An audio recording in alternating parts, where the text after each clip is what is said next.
अस्सलामुअलैकुम सत श्री अकाल। तुसी देख रहे हो PPTV और मैं हाँ तुहाडे नाल इरफान समोर।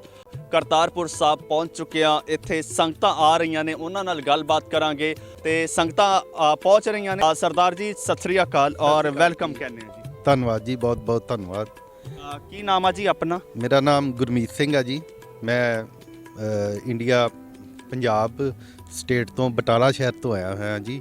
ਔਰ ਇੱਥੇ ਮੈਂ ਦਰਸ਼ਨਾਂ ਲਈ ਅੱਜ ਜਦੋਂ ਦਾ ਕੋਰੀਡੋਰ ਖੁੱਲ੍ਹਿਆ ਹੈਗਾ ਵਾ ਪਹਿਲੀ ਵਾਰ ਆਇਆ ਵਾਂ ਔਰ ਦੇਖ ਕੇ ਬੜਾ ਮਨ ਖੁਸ਼ ਹੋਇਆ ਕਿ ਇੱਥੇ ਦੀ ਪ੍ਰਬੰਧਕ ਕਮੇਟੀ ਨੇ ਔਰ ਪਾਕਿਸਤਾਨ ਗੌਰਮੈਂਟ ਨੇ ਸਾਡੇ ਵਿਜ਼ਟਰ ਵਾਸਤੇ ਬਹੁਤ ਸੋਹਣਾ ਅਰੇਂਜਮੈਂਟ ਕੀਤਾ ਹੋਇਆ ਹੈ, ਸਾਫ ਸੁਥਰਾ ਰੱਖਿਆ ਹੋਇਆ ਹੈ। ਤੇ ਸਪੈਸ਼ਲ ਮੈਂ ਪਾਕਿਸਤਾਨ ਗੌਰਮੈਂਟ ਦਾ ਧੰਨਵਾਦ ਕਰਨਾ ਚਾਹੁੰਦਾ ਹਾਂ ਜਿਨ੍ਹਾਂ ਨੇ ਸਾਡੇ ਸਿੱਖ ਭਾਵਨਾਵਾਂ ਨੂੰ ਮੱਦੇ ਨਜ਼ਰ ਰੱਖਦੇ ਹੋਏ ਸਾਨੂੰ ਇਹ ਜਿਹੜਾ ਕੋਰੀਡੋਰ ਖੋਲ੍ਹ ਕੇ ਬਹੁਤ ਵੱਡਾ ਜਿਹੜਾ ਵਾ ਇੱਕ ਤੋਹਫਾ ਦਿੱਤਾ ਹੈ। ਤੇ ਇੱਥੇ ਆ ਕੇ ਜਿਹੜਾ ਵਾ ਸਾਡਾ ਮੁਸਲਮਾਨ ਭਾਈਚਾਰਾ ਵੀ ਇੱਥੇ ਔਰ ਸਿੱਖ ਭਾਈਚਾਰਾ ਵੀ, ਹਿੰਦੂ ਭਾਈਚਾਰਾ ਵੀ ਔਰ ਕ੍ਰਿਸਚਨ ਭਾਈਚਾਰਾ ਵੀ ਜਿਹੜਾ ਵਾ ਇਹ ਸਾਰੇ ਦਰਸ਼ਨਾਂ ਕਰਨ ਲਈ ਇੱਥੇ ਆਉਂਦੇ ਨੇ। ਇਹ ਇੱਕ ਸਾਂਝਾ ਸਥਾਨ ਹੈਗਾ ਵਾ, ਬੜਾ ਮਨ ਖੁਸ਼ ਹੋਇਆ ਇੱਥੇ ਆ ਕੇ। ਤੇ ਸਰਦਾਰ ਜੀ ਕਰਦੇ ਕੀ ਆਪ ਤੁਸੀਂ? ਮੇਰਾ ਖੇਤੀਬਾੜੀ ਦਾ ਕੰਮ ਹੈ, ਨਾਲ ਮੇਰਾ ਬਿਜ਼ਨਸ ਹੈਗਾ ਜੀ। ਤੇ ਸਰਦਾਰ ਜੀ ਕੀ ਆਪਣਾ ਨਾਮ ਆ ਤੇ ਤੁਸੀਂ ਕਿੱਥੋਂ ਆਏ?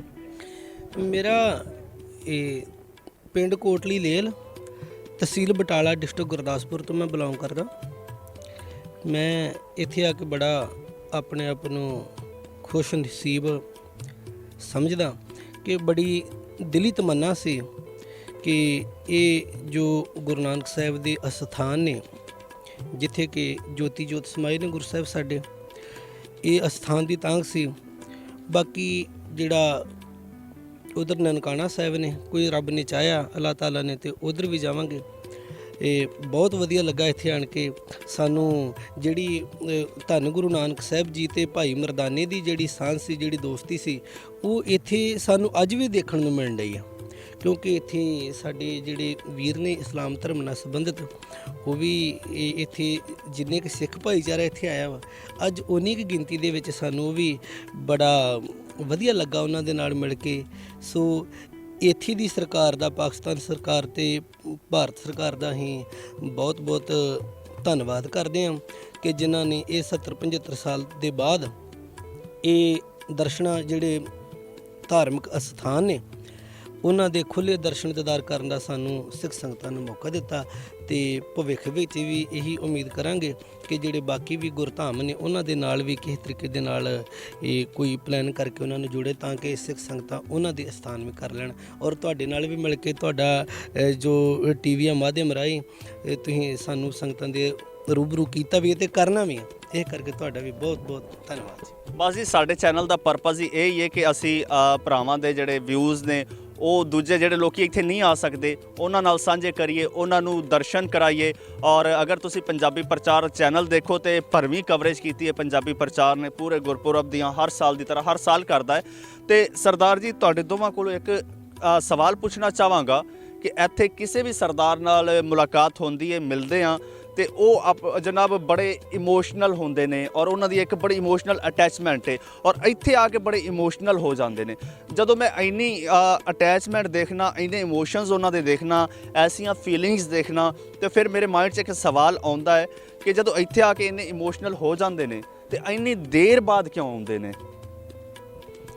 ਦੇਰ ਬਾਅਦ ਆਉਂਦਾ ਹੈ ਸੀਗਾ ਜੀ, ਦੇਖੋ ਜਿਹੜਾ ਦੋਵਾਂ ਕੰਟਰੀਆਂ ਦੇ ਜਿਹੜੇ ਸੀਗੇ ਸਰਹੱਦਾਂ ਜਿਹੜੀਆਂ ਸੀਗੀਆਂ ਉਹ ਵਿੱਚ ਬਹੁਤ ਹੀ ਵਿਘਨ ਪਾਇਆ ਉਹਨਾਂ ਨੇ। ਤੇ ਜਦੋਂ ਹੁਣ ਦੋਨਾਂ ਦੇਸ਼ਾਂ ਨੇ ਸਰਹੱਦਾਂ ਇਹਦੀਆਂ ਖੋਲ੍ਹੀਆਂ ਹੈਗੀਆਂ ਵਾ ਤੇ ਸਾਰੀ ਸੰਗਤ ਬੜੇ ਚਾਅ ਨਾਲ ਆ ਰਹੀ ਹੈ ਜੀ ਔਰ ਵਧੀਆ ਲੱਗ ਰਿਹਾ। ਤੁਸੀਂ ਕੀ ਕਹੋ? ਦੇਖੋ ਜੀ, ਇੱਥੇ ਇਮੋਸ਼ਨਲ ਹੋਣਾ ਤਾਂ ਲਾਜ਼ਮੀ ਕਿ ਜਿੱਥੇ ਸਾਡਾ ਪਿਓ ਨਹੀਂ ਆ ਸਕਿਆ, ਜਿੱਥੇ ਸਾਡਾ ਦਾਦਾ ਨਹੀਂ ਆ ਸਕਿਆ, ਕਿਉਂਕਿ ਇਹ ਉਹ ਧਰਤੀ ਆ ਜਿੱਥੇ ਗੁਰੂ ਨਾਨਕ ਸਾਹਿਬ ਜੀ ਨੇ ਆਪਣੀ ਜ਼ਿੰਦਗੀ ਦੇ 17-18 ਸਾਲ ਜਿਹੜਾ ਇੱਥੇ ਖੇਤੀਬਾੜੀ ਕੀਤੀ ਆ ਔਰ ਸਾਡੀਆਂ ਬਹੁਤ ਭਾਵਨਾਵਾਂ ਇਹ ਧਰਤੀ ਦੇ ਨਾਲ ਜੁੜੀਆਂ ਹੋਈਆਂ ਸੀ। ਤਾਂ ਅਸੀਂ ਆਪਣੇ ਆਪ ਨੂੰ ਇਹ ਖੁਸ਼ ਕਿਸਮਤ ਸਮਝਦੇ ਹਾਂ ਕਿ ਜਿੱਥੇ ਸਾਡੇ ਵੱਡੇ ਵਡੇਰੇ ਨਹੀਂ ਪਹੁੰਚ ਸਕੇ ਉੱਥੇ ਅੱਜ ਅਸੀਂ ਆਏ ਹਾਂ।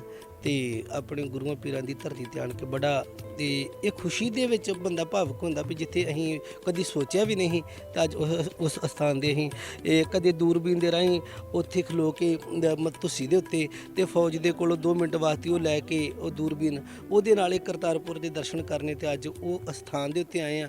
ਉੱਥੇ ਖਲੋਤਿਆਂ ਸੋਚੀਦਾ ਕਿ ਕਦੇ ਖੁੱਲੇ ਦਰਸ਼ਨ ਦਿਦਾਰੇ ਵੀ ਹੋਣਗੇ।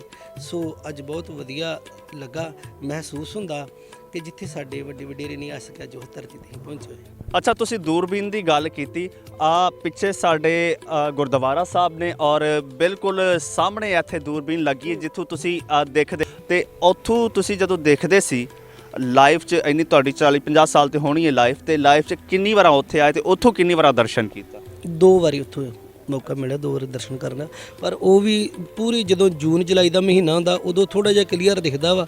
ਸਿਆਲ ਦੇ ਵਿੱਚ ਉਹ ਵੀ ਧੁੰਦ ਕਰਕੇ ਉਹ ਪੂਰਾ ਕਲੀਅਰ ਨਹੀਂ ਦਿਖਾਈ ਦਿੰਦਾ। ਇਹ ਥੋੜਾ ਜਿਹਾ ਉਹਦਾ ਗੁਰਦੁਆਰੇ ਦੀ ਦਿਖ ਰਹੀ ਦੀਵਾਰ ਇੰਨੀ ਕਿ ਦਿਖਾਈ ਦਿੰਦੀ ਦੂਰੋਂ, ਕਿਉਂਕਿ 3-4 ਕਿਲੋਮੀਟਰ ਦਾ ਸਫ਼ਰ ਹੋਣ ਕਰਕੇ ਦੂਰਬੀਨ ਦੇ ਨਾਲ ਵੀ ਪੂਰਾ ਕਲੀਅਰ ਨਹੀਂ ਦਿਖਦਾ। ਤੇ ਬੜਾ ਹੀ ਚਾਅ ਹੀ ਇੱਥੇ ਆਉਣ ਦਾ। ਸੋ ਸਤਿਗੁਰੂ ਨੇ ਅੱਜ ਬੜੀ ਕਿਰਪਾ ਕਰਕੇ ਉਹ ਸਾਡੀ ਜਿਹੜੀ ਤਮੰਨਾ, ਜੋ ਸਾਡੀ ਅਰਦਾਸ ਬੇਨਤੀ ਸੁਣੀ ਤੇ ਅੱਜ ਸਾਨੂੰ ਇੱਥੇ ਦਰਸ਼ਨ ਦੀਦਾਰ ਕਰਨ ਦਾ ਮੌਕਾ ਮਿਲਿਆ।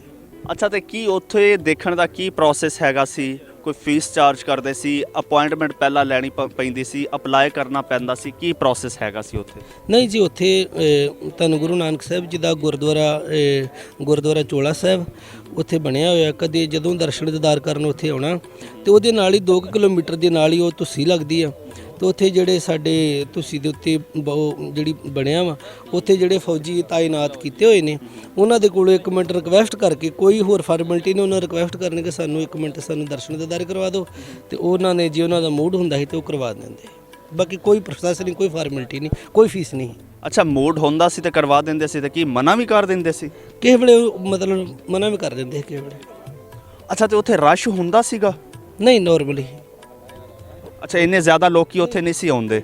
ਅੱਛਾ, ਜਿੰਨੇ ਇੱਥੇ ਤੁਹਾਨੂੰ ਨਜ਼ਰ ਆਉਂਦੇ ਨੇ ਜਾਂ ਆਏ ਹੋ ਅੱਜ ਤੇ ਅੱਜ ਨਜ਼ਰ ਆ ਰਹੇ ਨੇ, ਅੱਜ ਤੇ ਬਹੁਤ ਥੋੜੇ ਨੇ, ਬਹੁਤ ਕਹਿ ਲਓ ਕਿ ਅੱਜ 10% ਵੀ ਨਹੀਂ ਜਿੰਨੇ ਨਾਰਮਲੀ ਇੱਥੇ ਹੁੰਦੇ ਨੇ, ਕੋਵਿਡ ਤੋਂ ਪਹਿਲਾਂ ਹੁੰਦੇ ਸੀ ਨਾ। ਤੇ ਇਹ ਮੈਂ ਪੁੱਛਣਾ ਚਾਹ ਰਿਹਾ ਕਿ ਉੱਥੇ ਕਿੰਨੇ ਕੁ ਲੋਕੀ ਹੁੰਦੇ ਸੀ? ਨਹੀਂ, ਉੱਥੇ ਬਹੁਤ ਘੱਟ ਹੀ। ਇੱਥੇ ਦਾ ਕਾਰਨ ਅਜੇ ਇਹ ਵਾ ਕਿ ਅਜੇ ਬਹੁਤੇ ਜਿਹੜੇ ਸੰਗਤ ਵਾਲਾਂ ਨੂੰ ਅਜੇ ਇੰਨਾ ਨਹੀਂ ਪਤਾ ਲੱਗ ਚੁੱਕਿਆ ਚੰਗੀ ਤਰ੍ਹਾਂ ਕਿ ਰਜਿਸਟ੍ਰੇਸ਼ਨ ਜਿਹੜੀ ਆ ਉਹ ਦੁਬਾਰਾ ਆਪਣੇ ਸ਼ੁਰੂ ਹੋ ਗਿਆ। ਇਹ ਕਰਕੇ 2-4-10 ਦਿਨ ਦੇ ਵਿੱਚ ਥੋੜੀ ਜਿਹੀ ਗਿਣਤੀ ਕਾਫੀ ਵੱਧ ਜਾਏਗੀ। ਇਹ ਕਰਕੇ ਬਹੁਤੇ ਜਿਹੜੇ ਸੋਸ਼ਲ ਮੀਡੀਆ ਦੇ ਨਾਲ ਜਿਹੜੇ ਨੈਟਵਰਕ ਉਹਨਾਂ ਨੂੰ ਥੋੜੀ ਜਾਣਕਾਰੀ ਮਿਲ ਗਈ ਕਿ ਜਿਹੜੀ ਸਰਕਾਰ ਨੇ ਦੁਬਾਰਾ ਉਹ ਰਜਿਸਟ੍ਰੇਸ਼ਨ ਜਿਹੜਾ ਲਾਂਘਾ ਖੋਲ੍ਹ ਦਿੱਤਾ। ਇਹ ਕਰਕੇ ਜਿੰਨਿਆਂ ਕੁ ਨੂੰ ਪਤਾ ਲੱਗਾ ਉਹਨਾਂ ਨੇ ਜਲਦੀ ਆਉਣ ਵਾਲੇ ਦਿਨਾਂ ਦੇ ਵਿੱਚ ਡੇਟਾਂ ਸਾਰੀਆਂ ਬੁੱਕ ਨੇ।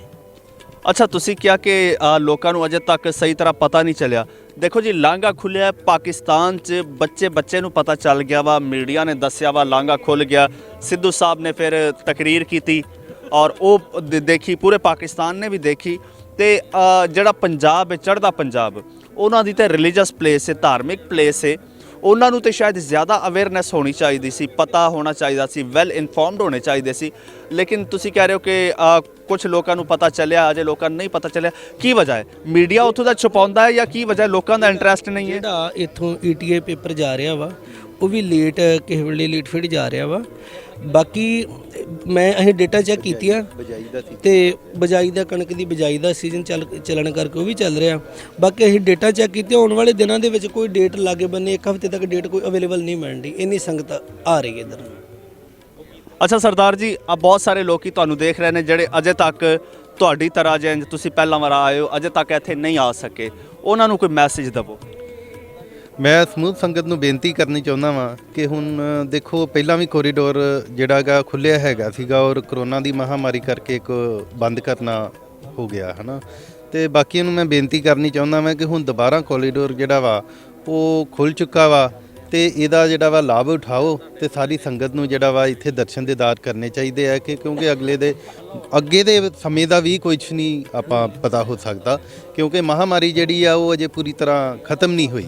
ਤੋ ਮੈਂ ਸਾਰਿਆਂ ਨੂੰ ਬੇਨਤੀ ਕਰਨੀ ਚਾਹੁੰਦਾ ਮੈਂ ਕਿ ਹੁਣ ਕੋਰੀਡੋਰ ਖੁੱਲ੍ਹੇ ਦਾ ਵੱਧ ਤੋਂ ਵੱਧ ਲਾਭ ਲਾਓ ਔਰ ਦਰਸ਼ਨ ਦੀਦਾਰੇ ਕਰੋ ਗੁਰੂ ਮਹਾਰਾਜ। ਸਰਦਾਰ ਜੀ, ਤੁਹਾਡੇ ਨਾਲ ਗੱਲਬਾਤ ਕਰਕੇ ਸਾਨੂੰ ਬਹੁਤ ਅੱਛਾ ਲੱਗਾ। ਤੁਸੀਂ ਦਰਸ਼ਨ ਕਰੋ ਔਰ ਬਹੁਤ ਸ਼ੁਕਰੀਆ ਤੁਹਾਡਾ। ਵਿਊਅਰਸ, ਤੁਹਾਡਾ ਵੀ ਬਹੁਤ ਸ਼ੁਕਰੀਆ। ਮੈਨੂੰ ਇਜਾਜ਼ਤ ਦਿਓ।